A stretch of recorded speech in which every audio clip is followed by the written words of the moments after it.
Hey, give me a quarter, I'll smear your windshield. Bob? Bob, is that you? How you doing, man? Nice squeegee, dude. What, you? Hey, you, leave me alone! Dude, I've been looking for you. Everybody has. The band is getting back together.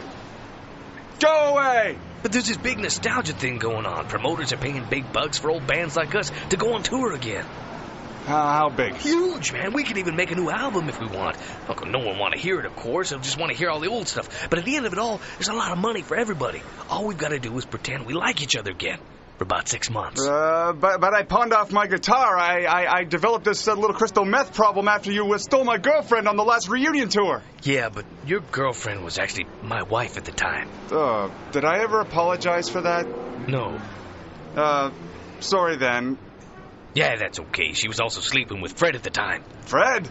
I'll kill him! Oh, dude, he stroked out and died during the last reunion tour. Don't you remember? He wouldn't come out for that encore. That's when you called him a punk, stormed off the stage, and we never saw you again. What about Simon? Simon died before the tour. We got that fry cook from Burger King to take his place. So, it's just you and me? Yeah.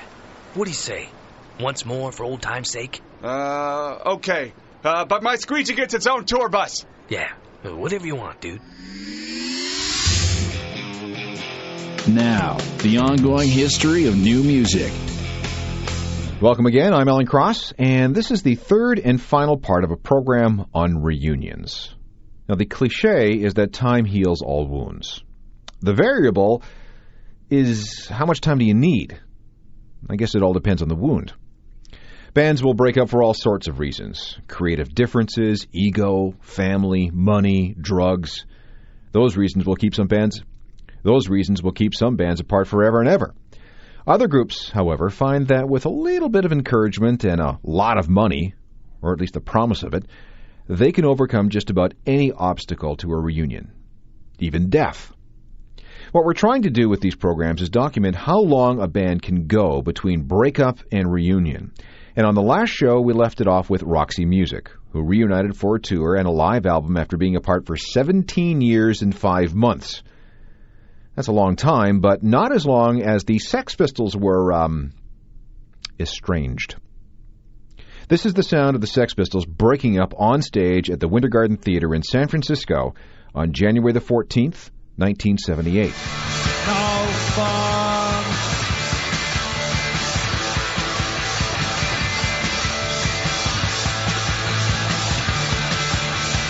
No fun. This is no fun.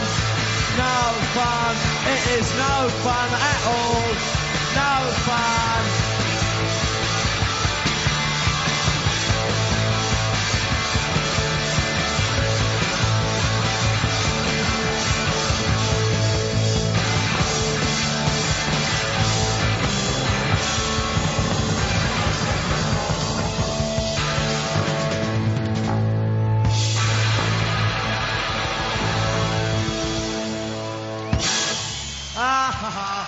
Ever get the feeling you've been cheated? Good night. Much weirdness followed. Johnny Rotten became Johnny Lydon and went on to a decent solo career. Guitarist Steve Jones moved to Los Angeles, became a session player, and eventually got his own radio show. Drummer Paul Cook got involved in a series of low-key projects. And Sid Vicious killed his girlfriend and then died of a heroin overdose awaiting trial. But the Pistols never really went away. Their memory was kept alive in myth and legend, not to mention by dozens and dozens and dozens of bootlegs. As a matter of fact, I have in my personal collection over 40 Pistols bootlegs. And this is a band that released one studio album while they were together. By late 1995, there were rumblings that the Pistols might get back together for one more swindle. And on March 18th, 1996, there was a press conference. It was the official announcement of the Filthy Lucre Tour.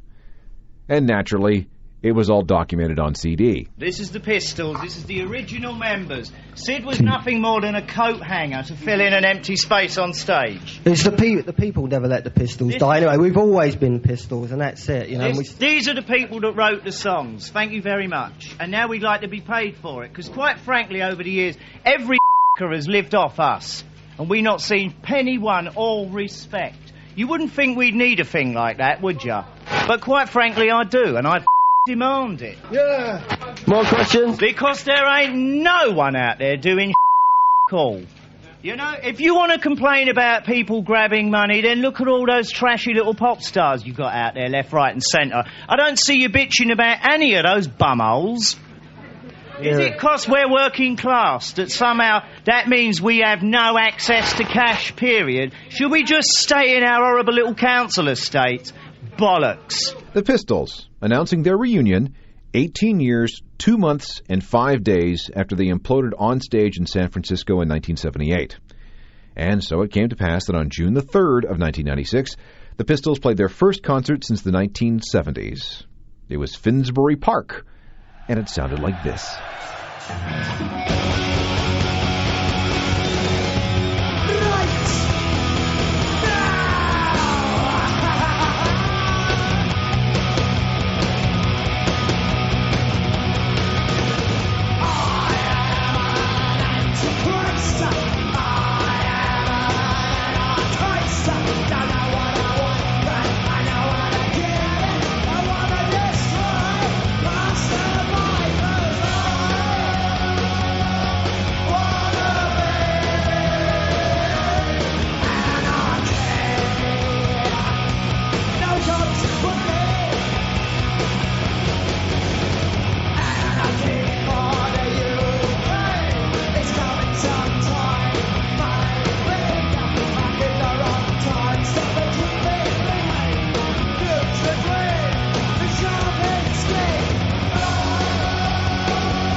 The Sex Pistols, back together after a little more than 18 years apart.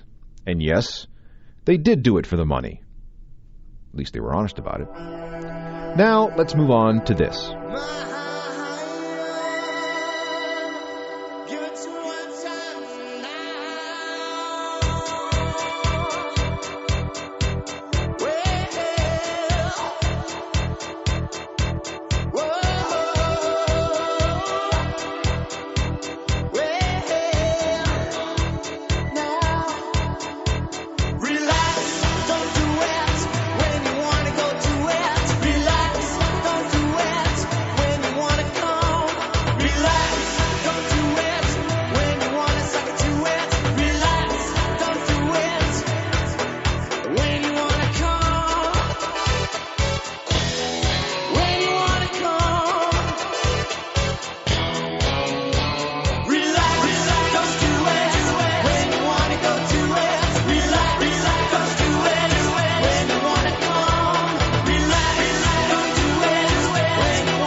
Frankie Goes to Hollywood, the original Frankie from 1984 with Relax.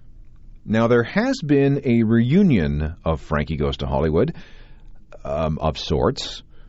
On one side, you have 4 former members of the band, and on the other, former lead singer Holly Johnson. The 4 former Frankies wanted to stage a Frankie revival. See, the band broke up in 1987. There was a final appearance on British TV on March 21st of that year. After that, the group kind of lay in pieces until 2003, when everyone was asked to appear on that VH1 show called Bands Reunited. Holly did not want any part of the TV show or any subsequent revival. And in order to keep the other guys from doing it, Holly tried to register the name Frankie Goes to Hollywood as a trademark owned by him, thereby denying anyone else access to the name for gigs or T-shirts or CDs or DVDs, everything. But the other guys took him to court, and on June the 7th of 2007, a judge ruled that Holly was just being a prat and told him he couldn't do that. This opened the door to the Frankie revival, featuring a new singer named Ryan Malloy, and Holly had to pay about £3,200 in court costs. So, there is a Frankie Goes to Hollywood reunion. The group split on March the 21st of 1987 and was allowed to reconstitute, without their lead singer, on June the 7th of 2007. That's an interval of 20 years, 2 months, and 18 days. Now, at this point in the proceedings, that's a new record, but we are nowhere near the maximum amount. The police have got them beat. Pinning down the exact moment when the police broke up is kind of tough. They seemed to slow down in early to mid-1984. There were 3 shows for Amnesty International in mid-1986, and in July of 86, the police actually started rehearsing for what would be the follow-up to their Synchronicity album. It was sometime after that the breakup occurred. Some people say the police ceased to exist in the fall of 86, when they released a remix version of Don't Stand So Close to Me. That remix struck fans as kind of strange. Then, on November the 8th of 1986, came the Greatest Hits album. And to some, that was the signal that it was all over. Stories began to emerge about how no one was getting along, about fist fights and screaming matches. Outside of an impromptu thing at Sting's wedding reception on August the 22nd of 1992, and a brief set during their induction into the Rock and Roll Hall of Fame on March 10th of 2003, that was it for the police as a unit for 20 years. Sting, of course, had his solo work. Stuart Copeland was deep into a bunch of different projects. He wrote an opera, he scored some films, wrote the music for Desperate Housewives and a bunch of other things. And Andy Summers, the guitarist, wrote a book and released some solo records. But then that freeze that had existed between Sting and drummer Stuart Copeland began to thaw. And the guy that we might have to thank is a dude named Henry Padovani. And I know you're probably going, who? Well, Henry was the guitarist in the Police before Andy Summers joined in 1977. In 2004, Henry released a solo album and managed to get both Sting and Stewart to help out. That marked the first time that the original Police, Henry, Sting, and Stewart, had been together since those very, very, very early days. At around the same time, Stewart began work on a documentary of the Police's early days, and this was an accident. You see, Stewart had been involved in a lot of TV and film projects, and he needed to learn how to edit things at home. He needed some hands-on experience with film editing. So that's when he bought a program for his Mac called Final Cut Pro. He could practice at home. All he needed was some stuff to edit for practice. Well, it turns out that he had a lot of Super 8 film that was shot with the Police 20 years ago, so just sitting around, why don't I use that? Turns out it was quite good. And maybe things weren't so bad after all. The result was a full-blown documentary called The Police Inside Out, and this got Stewart thinking about what kind of impact the Police had when they were around. So at that point, he's thinking, well, maybe we should get together again. But it ultimately came down to Sting. If there was going to be a holdout, it was going to be him. But according to Sting, he woke up one day in November of 2006 and thought, yes, let's do it. Here's what he told Rolling Stone magazine. I certainly didn't want to do another Loot album. What clinched it was thinking, what would surprise people? What would surprise me? Surprise is everything. So Sting informed his manager, who called the other 2 guys, and within a week, everyone was discussing the logistics of a reunion. Less than 8 weeks later, the Police were rehearsing in Vancouver.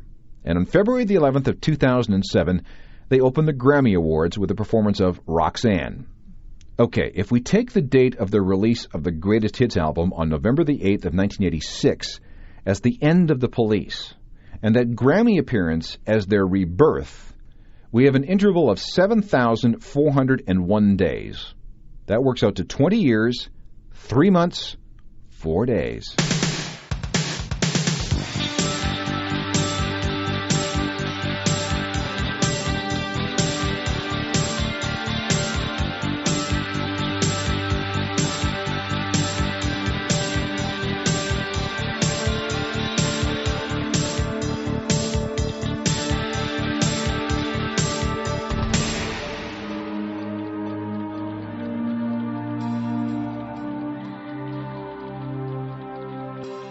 Young teacher of the subject of schoolgirl fantasy.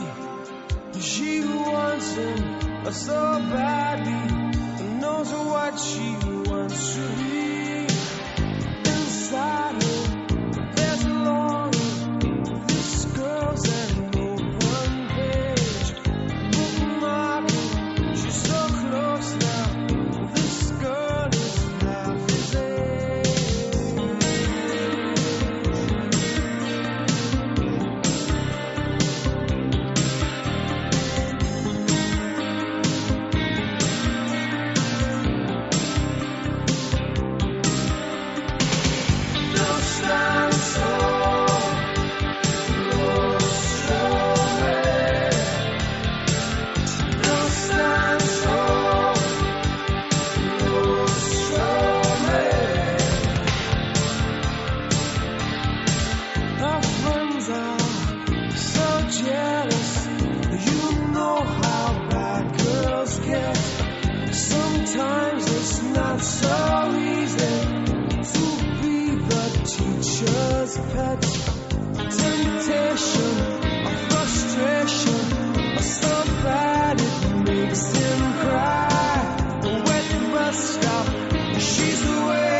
The Police, with the 1986 Death Knell remix of Don't Stand So Close to Me. All right, we've broken the 20-year barrier. 20 years between breakup and reunion. How long can a band go? Longer? Well, yes, much longer. More in a second. This is the ongoing history of new music. You're tuned to the ongoing history of new music. Welcome again. I'm Alan Cross, and this is the third and final program that tries to determine how long a group can go between breaking up and getting back together again for one more reunion tour or album. The Police were apart for 20 years before they decided to let bygones be bygones. Okay, so they were also paid a reported $350 million for the reunion tour, which, when you think about it, is good estate planning. It's not like their heirs will ever have to work. You know what I mean? But here's the question. Can there be an interval of more than 20 years? Absolutely. The Velvet Underground are considered by many rock historians to be the first ever alternative rock band. So much musical influence and inspiration has flowed from the Velvets that there are academic works on the subject. So it's only fitting that the Velvet Underground was also responsible for the first ever high-profile alt-rock reunion. The core of the band was Lou Reed, John Cale, Sterling Morrison, and Moe Tucker. This is the classic lineup. When anyone speaks of the Velvet Underground, they speak of those four people. The group came together in about April of 1965, with their live debut coming at a New Jersey high school that November. This classic lineup was shattered after Lou Reed left the group after a performance in New York on August the 23rd of 1970. Now, eventually, everyone scattered. Lou had a successful solo career. John Cale made his own records and produced albums for other people. Sterling Morrison worked as a tugboat captain and then got his Ph.D. in medieval literature and went to work at a university in Texas. And Moe Tucker released a couple of solo records, but ended up working as a greeter at a Walmart in Georgia. I'm not kidding about that. It was the Walmart in Douglas, Georgia. That was the only way she could support her 5 kids. Meanwhile, the legend of the Velvet Underground only got stronger. Several generations of musicians and music fans began to recognize the Velvet's important musical legacy. As this rediscovery and reevaluation continued, literally hundreds of bands began to either name-check the group or cover their material. This massive reassessment continued in 1985, when some Velvet Underground material was reissued. Fans and insiders began to whisper that it was only a matter of time before all this renewed interest drove the band back together. But what really did it was the death of artist Andy Warhol. See, back in the 60s, the Velvets were Andy's house band at the Factory, his weird freak-out hangout in New York City. Warhol also produced the first ever Velvets record. When Warhol died in 1987, Lou Reed and John Cale got back together to record a very good Andy Warhol tribute album called Songs for Drella. Then the whole band was persuaded to play Heroin at the opening of an Andy Warhol exhibit in Paris in June of 1990. It was a 10-minute special appearance, not an actual reunion, but it certainly got people talking even more. It took another couple of years, but it finally happened in the summer of 1993 with a tour. The reunion began with a concert in Edinburgh, Scotland on June the 1st. So, here we go. Last show, August 23rd, 1970. First proper reunion concert, June 1st, 1993. That gives us a gap of 8,301 days, or 22 years, 9 months, and 10 days. One of the shows on that tour was turned into a live album, and here's a sample. The reunited Velvet Underground in Paris from 1993.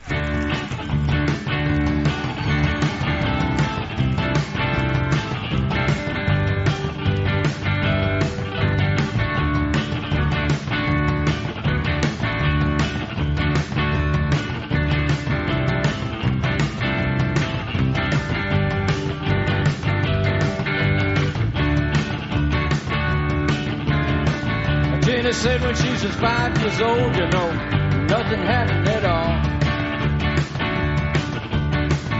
Every time she puts on the radio, nobody's doing it at all. One fine morning puts on a New York station, she can't believe what she heard at all. Started dancing to that fine, fine, fine, fine music, all I say about rock and roll, rock and roll. Despite your amputation, you can dance to a rock and roll. Say, shut, don't you know that it's alright? Ooh, it's alright.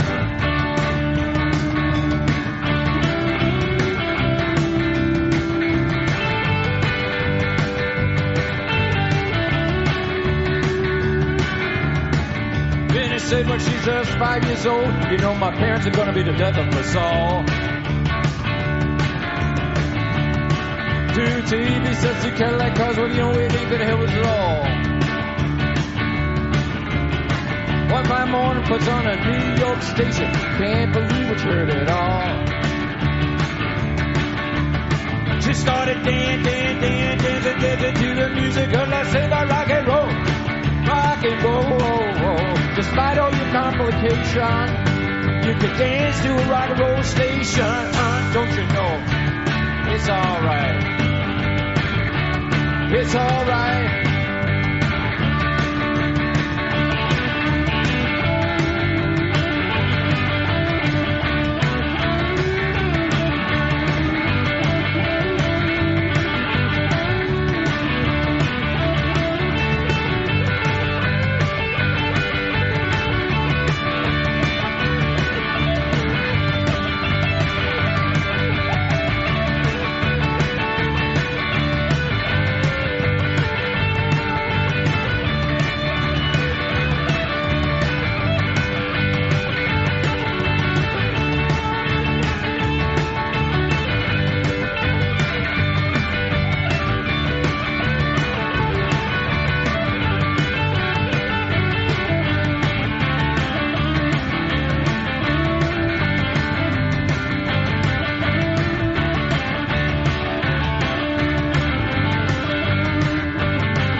When she's just 5 years old, you know, nothing's having it on.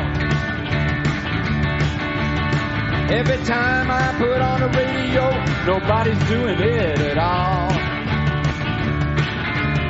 Now one fine one puts on a New York station, I can't believe what heard it all.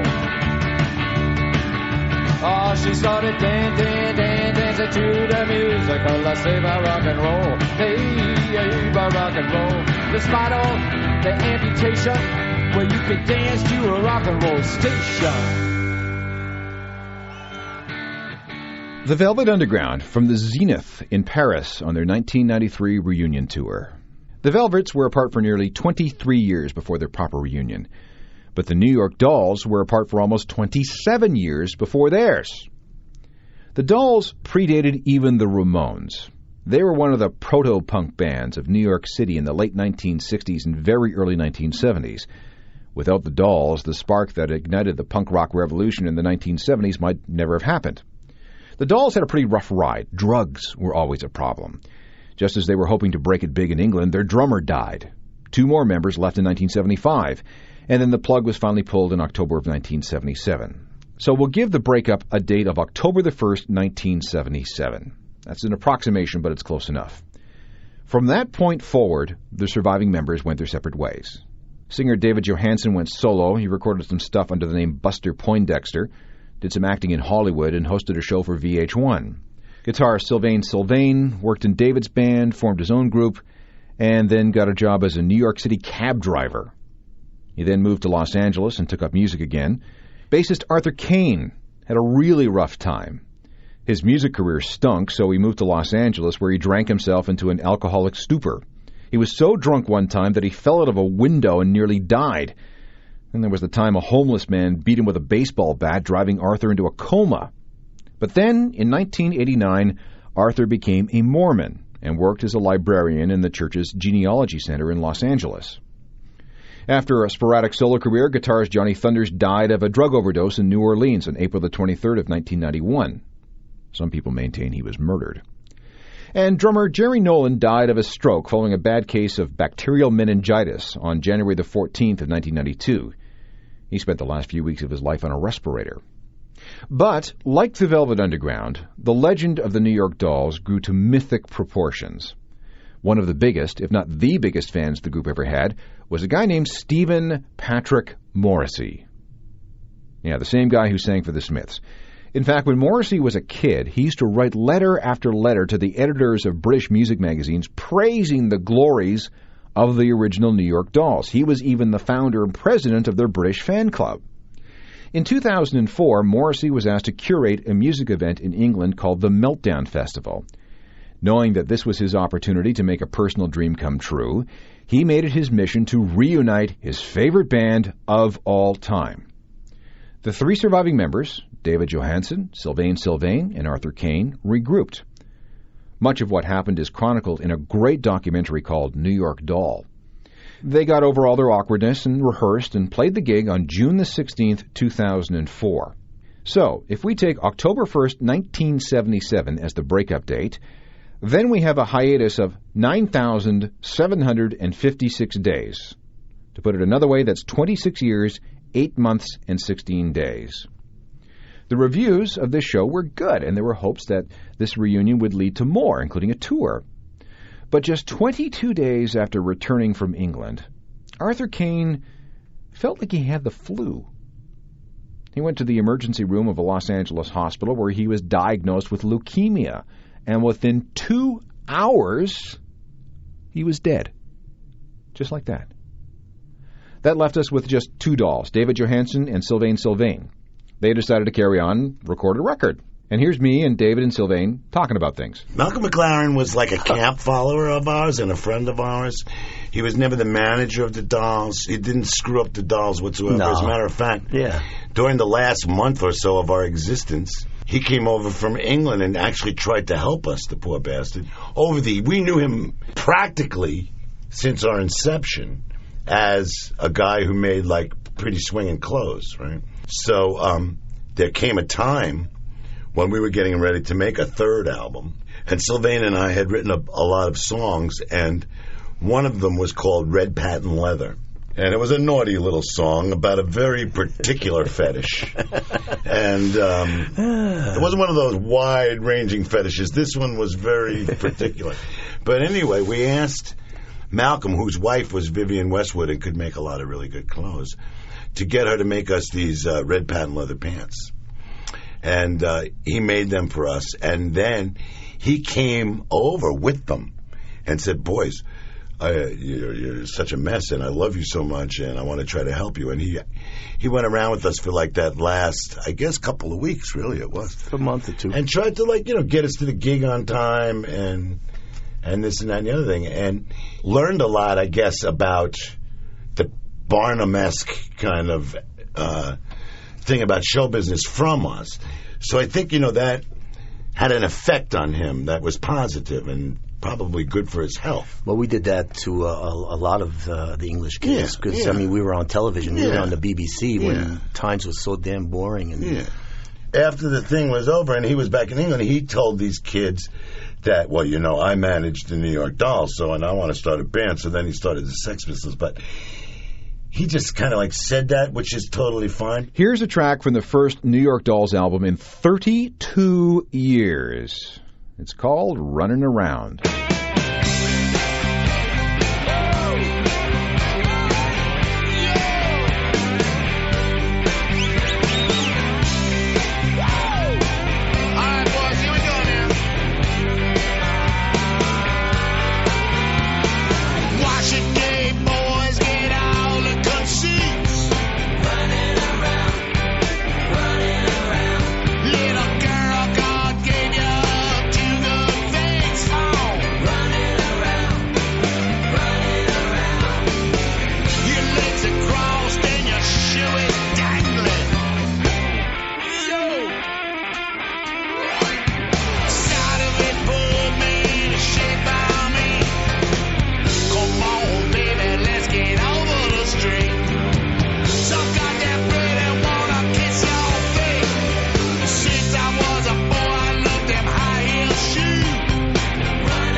The New York Dolls from their 2006 album, One Day It Will Please Us to Remember Even This.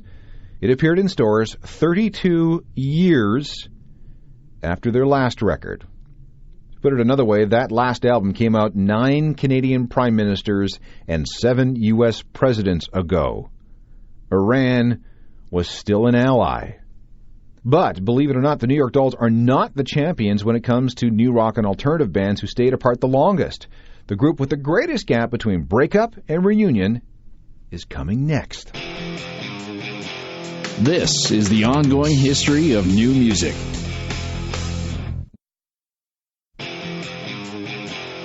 You're tuned to the ongoing history of new music. The New York Dolls managed to pull themselves back together after almost 27 years apart. Is there a group who waited even longer before the inevitable reunion? Yes, there is. Like the Dolls and the Velvet Underground, Iggy Pop and the Stooges were absolutely bloody essential in setting the stage for all the punk, alternative, and new rock that was to come in the decades ahead. Life would be a lot different had it not been for the Stooges. But this was a band that wasn't exactly careful or conscientious. There were drugs. Lots and lots and lots and lots and lots of drugs. Finally, the band could no longer hold it all together.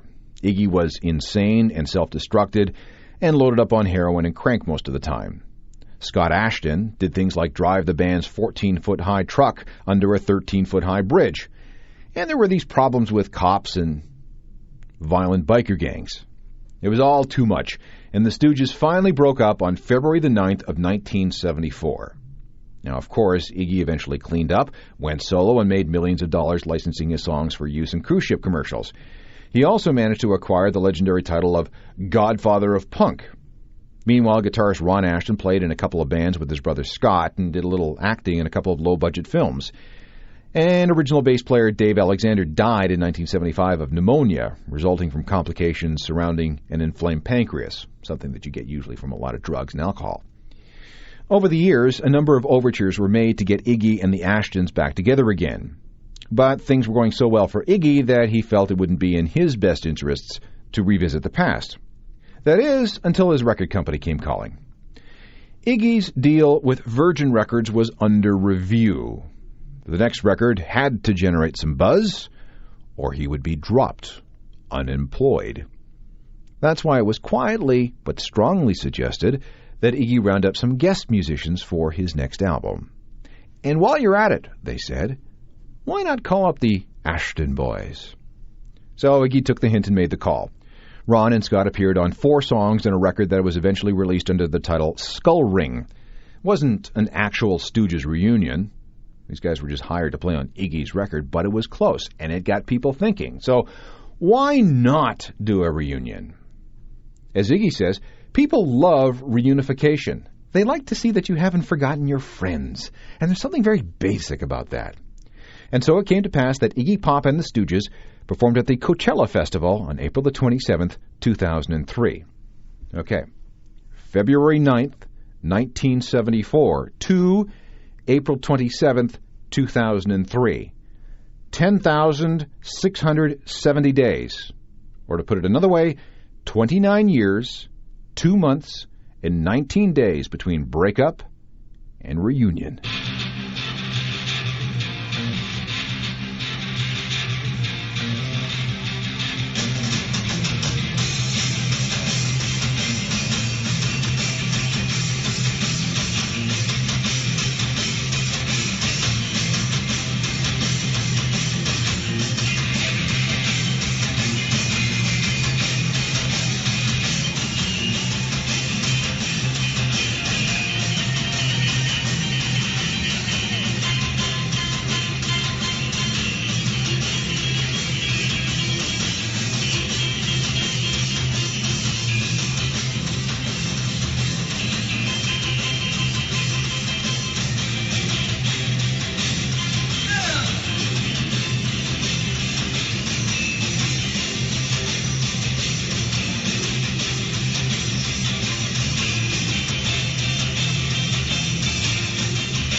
Iggy Pop and the Stooges with Raw Power from 1973. Apart for nearly 30 years before reforming, 29 years, 2 months, and 19 days. And for the moment, that's our record. They are our reunion champions. A few final words on this whole phenomenon of bands reunited after this. This is the ongoing history of new music. You're tuned to the ongoing history of new music. Over the past 3 shows, we've detailed the breakup and reunion of almost 24 groups. So what have we learned? Well, probably a couple of things. The business of getting bands back together can be very, very lucrative for a lot of different people. Lots of fans are very willing to hand over big dollars to see their heroes one more time. And in most cases, they can afford it. They're older and hopefully more well-off financially than they were when they were going to see the band for the first time around. They think of nothing of splurging for a couple of $500 tickets and then picking up a $150 hoodie at the merch table on the way out. Well, you don't believe me? Well, then you obviously weren't at any of the shows in the Police reunion tour. To these fans, this kind of extravagance is worth it. If they can relive their youth just for a couple of hours, you know, a trip back to the days before mortgages and kids and jobs and hair loss and boob sag and all that grown-up stuff, it's worth it. It's a chance for the middle-aged, musically out of touch to have some fun.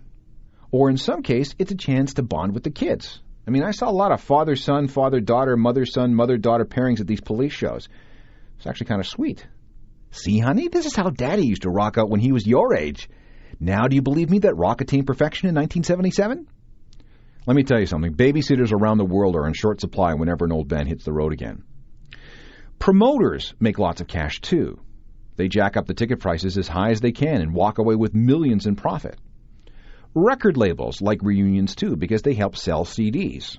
Compact discs are mainly the domain of those 30 and over these days, and if their favorite band goes on tour, chances are they'll pick up a few discs before and after the show.